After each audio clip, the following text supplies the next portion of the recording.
क्या आप जानते हैं कि हमारा इम्यून सिस्टम हमें इन्फेक्शंस और डिजीज़ से बचाने का काम करता है? लेकिन जब यही इम्यून सिस्टम गलती से हमारे शरीर के हेल्दी सेल्स और टिश्यूज़ पर अटैक करने लगे तो इसे ऑटो इम्यून डिजीज़ कहा जाता है। ऑटो इम्यून कंडीशंस कई तरह की हो सकती हैं और इनके सिम्टम्स भी अलग-अलग हो सकते हैं।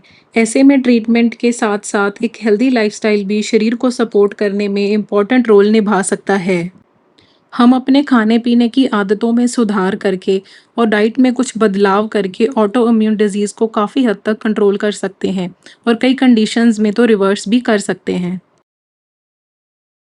सबसे पहले बात करते हैं कि किन चीज़ों को कम करना चाहिए या फिर हमें बिल्कुल ही नहीं खाना चाहिए।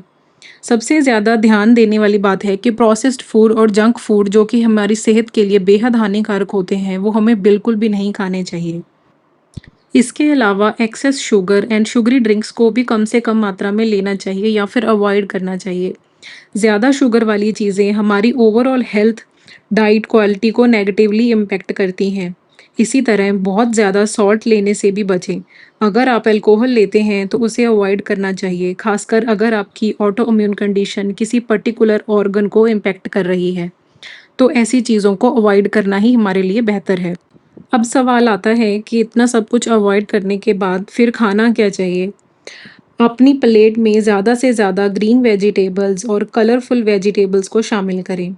अलग-अलग रंगों की सब्जियां और सीजनल फ्रूट्स और आपकी डाइट को विटामिन्स, मिनरल्स एंड एंटीऑक्सीडेंट से भरपूर बना। फ्रूट्स एंड वेजिटेबल्स को हमारी डाइट में शामिल करने से हमें वो एसेंशियल न्यूट्रिएंट्स मिलते हैं जो हमारी बॉडी को एक डिजीज़ से फाइट करने के लिए या रिकवर करने के लिए ज़रूरी होते हैं। इसके अलावा हम अपनी डाइट में नट्स एंड सीड्स जैसे almonds, chia seeds, flax seeds को भी शामिल कर सकते हैं।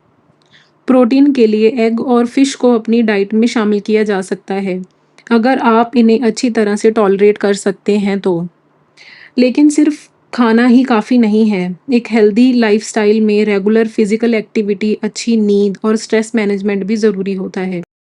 कुछ स्टडीज़ के अनुसार इंटरमिटेंट फास्टिंग कुछ ऑटोइम्यून कंडीशंस में इन्फ्लेमेशन को कम करने में सपोर्ट करती है और स्ट्रेस को मैनेज करने के लिए योगा, मेडिटेशन और हल्की एक्सरसाइज भी काफ़ी हेल्पफुल हो सकती है। आपके सिम्टम्स को मैनेज करने के लिए कौन सी आदत सबसे ज़्यादा काम में आई? नीचे कमेंट्स में ज़रूर बताएं। आपकी सलाह किसी और के काम आ सकती है। तो तब तक अपना ख्याल रखिए, फिर मिलते हैं अगली वीडियो में। Thank you so much for watching.